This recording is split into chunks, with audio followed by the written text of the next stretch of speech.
Hello दोस्तों, आज हम लेक्चर नंबर 9 कवर करने वाले हैं चैप्टर नंबर 2 का। और आज का जो टॉपिक है हमारा विद्युत स्थितिज ऊर्जा। ठीक है, और अब हम इसको करते हैं शुरू। इस टॉपिक को समझने के लिए पहले हमें ये पता होना चाहिए जो विद्युत स्थितिज ऊर्जा है वो कहाँ पर परिभाषित होती है। तो विद्युत स्थितिज ऊर्जा जो परिभाषित होती है वो दो आवेश के लिए परिभाषित होती है। मतलब आवेशों के निकाय के लिए विद्युत स्थितिज ऊर्जा परिभाषित है, ये एक आवेश के लिए परिभाषित नहीं है। तो अब हम शुरू कर रहे हैं। मान लो ये हमारा कोई पॉइंट ए है यहाँ पर, ठीक है, बहुत ध्यान, मजा आ जाएगा बिल्कुल। अब यहां से r दूरी पर, कितनी दूरी पर, r दूरी पर एक पॉइंट P है। क्या है यहाँ पर? P। ध्यान से। अब यहां पर, यहां अनंत पर दो आवेश रखे। हम बात कर रहे हैं आवेशों के निकाय के कारण स्थितिज ऊर्जा हम निकाल रहे हैं। तो यहां पर आवेश मान लो रखा है, Q1 आवेश है और दूसरा कौन सा आवेश है? Q2 आवेश है। और ये दोनों कहाँ रखे? अनंत पर रखे। क्लियर? दोनों आवेश कहाँ रखे? अनंत पर रखे हैं। अब जब ये दोनों आवेश अनंत पर रखे हैं तो हम क्या करेंगे? इस पहले आवेश को इस P पॉइंट पर लेकर आ रहे हैं। ठीक है, पहले आवेश को P पॉइंट पर जब हम लेकर आएंगे तो हमें कोई भी कार्य नहीं करना पड़ेगा। रीज़न उसका ये है कि यहाँ पर कोई भी आवेश मौजूद नहीं है। जब आवेश मौजूद नहीं है तो इसको लाने में हमें कोई भी कार्य नहीं करना पड़ेगा, क्योंकि यहाँ पर कोई आवेश मौजूद होता तो इस पर जब हम इसको लाते, यहाँ पर समझो इस बात को, अगर कोई आवेश यहाँ मौजूद होता और जब हम इसको यहाँ लाते तो इस आवेश के कारण इस पर या तो आकर्षण बल लगता या फिर प्रतिकर्षण बल लगता। बात समझ आ रही है? क्योंकि यहाँ पर कोई भी आवेश मौजूद नहीं है इसलिए हमें कोई भी कार्य नहीं करना पड़ेगा। चलो भाई, अब हमने क्या किया? इस Q1 आवेश को यहाँ पर ले आए, इस Q1 आवेश को हम लेकर आ गए। अब ये हमारा Q1 आवेश यहाँ पर आके रख चुका है। तो सबसे पहले हमें यही लिखना है कि Q1 आवेश को लाने में किया गया कार्य बराबर क्या होगा? 0 होता है। अब उससे पहले हम ये परिभाषा देख ले रहे हैं क्या है। किसी एक आवेश को एक मिनट, मैं इसको और थोड़ा सा बता दूं पहले। यहां पर आ गया, ये हमारे पास आ चुका है Q1 आवेश। ठीक है, ओके। तो यहां पर हम पहले लिख दे रहे हैं, इसके बाद मैं ये समझाऊंगा। अभी रुको जरा, पर जब Q2 आएगा तब मजा आएगा इसको समझने। Q1 आवेश को लाने में किया गया कार्य W1 मान लो, क्या आएगा? 0। Q1 आवेश को लाने में किया गया कार्य क्या हो गया? 0। तो यहां पर आ गया W1 बराबर 0। अब समझो इस बात को। अब जब तुम इस Q2 आवेश को लाओगे इस पॉइंट पर, जब इस Q2 को लेकर आओगे तो तुम्हें कार्य करना पड़ेगा, क्योंकि जब इस Q2 को लेकर आओगे तो ऑलरेडी एक Q1 आवेश रखा होगा जिसके कारण इस पर या तो आकर्षण बल लगेगा या फिर प्रतिकर्षण बल लगेगा। जब आकर्षण या प्रतिकर्षण बल लगेगा तो हमें इसको लाना पड़ेगा, क्योंकि ये तो भेजेगा दूर या अपनी तरफ खींचेगा। हो सकता है इसको क्या करे? दूर भेजे। प्लस प्लस के कारण क्या हो जाएगा? यहाँ पर प्रतिकर्षण हो जाएगा। ठीक है, प्रतिकर्षण हो जाएगा तो इसको क्या करेगा? दूर भेजेगा। और हमें इसको क्या करना है? इधर लाना। तो हमें इस बल के विरुद्ध, इस Q1 जो Q1 है वो क्या लगाएगा? वैद्युत बल। इसके विरुद्ध हमें एक बाह्य कार्य करना पड़ेगा। क्या करना पड़ेगा? बाह्य बल लगाकर बाह्य कार्य, इसको हम लाएंगे इधर, तब हमें कार्य करना पड़ेगा। तो अब यहाँ पर हम लिख रहे हैं Q2 आवेश, इसको मैं अभी समझा रहा हूँ, एक मिनट।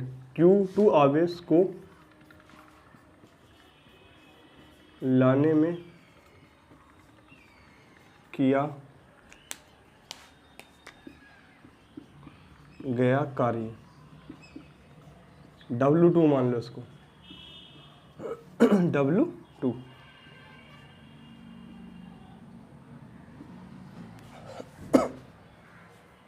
ठीक है, किया गया कार्य।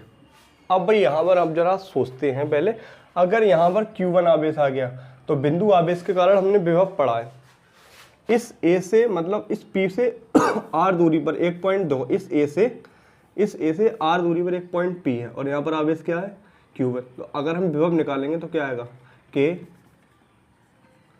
Q1 अपॉन और बीच की दूरी मतलब यहाँ से जो दूरी दे रखी है वो कितनी है R। तो ये विभव आ चुका है हमारे पास B, किस पॉइंट पर, P पॉइंट पर। बात समझ आ रही है, ये बात समझ आनी चाहिए। इस पॉइंट पर विभव कितना हो गया K Q1 बाई R, और कौन से पॉइंट पर निकालना है, P पॉइंट पर, तो आ गया B P। ओके, अब समझो इसको, किसी एक आवेश को दूसरे आवेश के पास लाने में किया गया कार्य।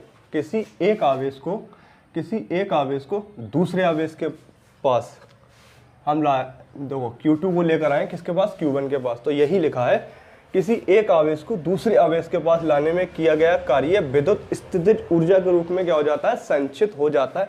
हम जितना भी कार्य करेंगे तो वो किस में स्टोर हो जाएगा, विद्युत स्थितिज ऊर्जा के रूप में संचित हो जाता है, अर्थात किया गया कार्य। तो जितना भी हमने कार्य किया है वो किसके बराबर होगा, विद्युत स्थितिज ऊर्जा के बराबर होगा।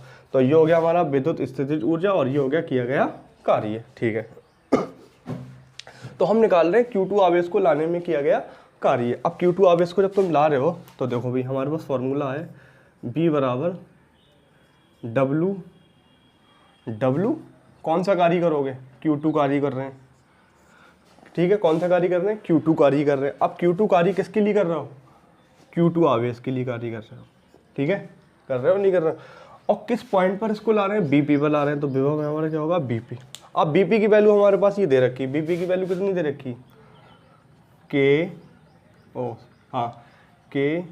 Q1 अपॉन R और यहाँ आएगा W2 अपॉन Q2। ओके, ये बात समझ आनी चाहिए। देखो भाई, अब यहाँ से हम W2 की वैल्यू निकाल लें तो इसको जाना पड़ेगा इधर। तो W2 की हमारे पास वैल्यू क्या आएगी, K Q1 Q2 upon R। ये आ चुका है हमारे पास W2। ठीक है, ये यहाँ पर K Q1 Q2 upon R, K Q1 Q2 upon R। अब हम लिख रहे हैं, देखो इस फॉर्मूले का यूज कर रहे हैं। कार्य हमने दो कार्य प्राप्त, दो बार कार्य हुआ। एक बार हमने जब Q1 आवेश को लेकर आए तो कोई कार्य नहीं हुआ, उसके बाद Q2 आवेश को लेकर आए तो हमने कार्य किया है ये W। तो लिख रहे हैं यहाँ पर कुल कार्य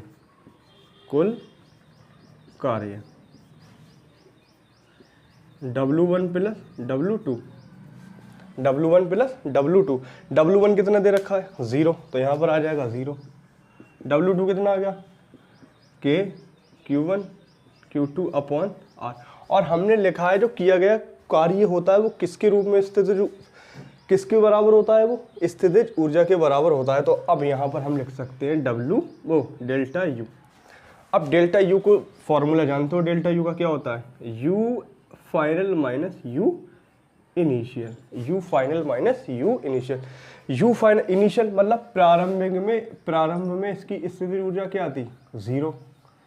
प्रारंभ में जो इसकी स्थितिज ऊर्जा है वो क्या है, 0। उसके बाद जब इस आवेश को तुम लेकर आए हो तो जितना कार्य हुआ है वो ऊर्जा के रूप में क्या हो गया, संचित हो जाता है। तो ये तो हो गया 0। तो हमारे पास यहाँ बचा K Q1 Q2 upon R। Okay, बढ़िया। तो ये हो गया 0, ये है 0, तो ये तो हो जाएगा 0। तो अब हमारे पास बचा U F बराबर K Q1 Q2 upon R। तो यही फॉर्मूला हमारा आ चुका है दो आवेशों के निकाय के कारण स्थितिज ऊर्जा। तो ये फॉर्मूला हमारे पास कितने आवेशों का है, दो आवेशों का।